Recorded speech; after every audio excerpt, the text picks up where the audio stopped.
with Joe Denley. First game situation, obviously not ideal for you. Rain comes down, 64 for 5. What you made of day two? Yeah, pretty frustrating, I think, as a whole. This morning we turned up with real optimism of getting them out for around 250, and that didn't quite happen for us. And we found ourselves um, then getting to 400, and we weren't able to cause the trouble that we would have liked. I think that the pitch probably slowed up a little bit for Parky. And look, take nothing away from Prest. He played a fantastic knock. He's an impressive young player.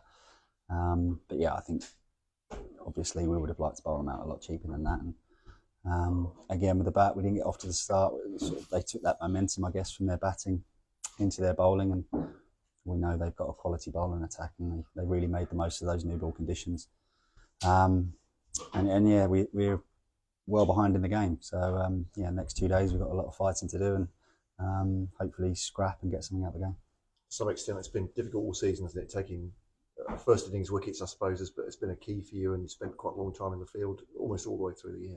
Yeah, we have struggled to take 20 wickets in a game, and it has been a bit of a pattern this year. But I think it's important not to dwell on that too much, and always try and learn and get better. And look, there's a lot of frustration in the change room. That is for sure. There's no hiding away from that. But like I say, there's still two days left of this game. Hopefully we can get something out of it. And looking at the next 2 days, looks like the weather's going to be better at least, and perhaps better batting conditions as well. Difficult at times. I mean, obviously coming out with the ball swinging. I think Hampshire found that yesterday. Yeah, with the attacks you come up against this year, regardless if it's a Duke's ball or Kookaburra ball, they're always going to challenge you on the your forward defence, and yeah, if you're not right on it, they're going to find ways of getting you out. So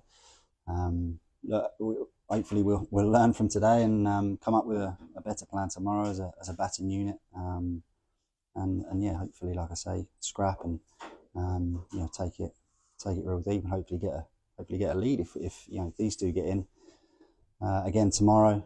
There's still some very capable batters, so try and get as close to them as possible and see where we are. But away from that, you're coming back from quite a lengthy knee injury as well. How's that been back for you? Coming back for you from rehab point of view, and I suppose frustration not being in the side. Yeah, disappointing actually. Started the season off pretty well, and was feeling pretty good about my batting and my game in general. So to have that knee injury, and then it was a little calf injury as well. And when I was just getting to where I wanted to be, that just put me back a little bit more. And to miss sort of 2.5 months of the season has been real frustration. But certainly feeling fresh and looking forward to these remaining games.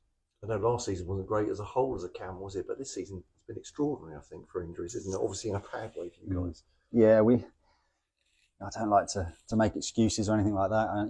We've had a lot of injuries, that is for sure, and it's it's been tough. A lot of our bowlers have gone down, and a couple of batters here and there as well. Jack missed a large chunk of the season as well with his hand injury. So yeah, it has been tricky.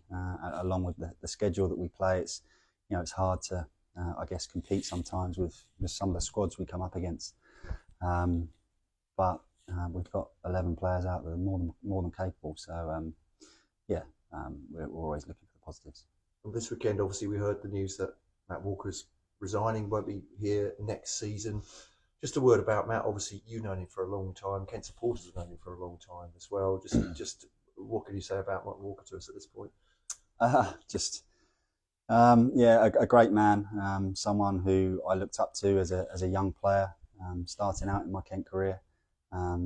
Always looked up to him as a player and had some real fond memories with him, playing alongside him. And then as a coach, just a real nice guy to be around, great knowledge of the game, always comes in with a smile on his face, and always sees the positive in everyone. And I don't think I can remember seeing him in a bad mood or anything like that. He's always got a smile on his face. So he's a Kent legend in my eyes, and he's going to be sorely missed, that's for sure. But ultimately, you have to respect his decision. He's been in the role for a very long time. 8 years is is unheard of really as a first team coach. So I'm sure whatever he does next, that team or whatever he goes into will be very lucky to have him. And obviously wish him all the best. Just a word from what Matt Parkinson told us yesterday, that Matt Walker was a massive part of him coming to Kent, that enthusiasm and just meeting him for the first time, and perhaps a bit of convincing as well for Matt Parkinson to come here. I mean, has that been true across the board, do you think, in the way that Kent have recruited, I suppose, and kept hold of players? Yeah, I think when Matt Walker's on at you to come and play for him, he's hard to turn down. I think everyone that played under him really enjoys what he brings. Always a bit of humour, but great knowledge as well of the game, and great to play under, great to learn off. And yeah, it's no surprise the likes of Matt Parkinson, like you say, he was very keen to come and play under Matt Walker's leadership and guidance. Yes, it'll be a sad day at Durham when it's his final day, that's for sure.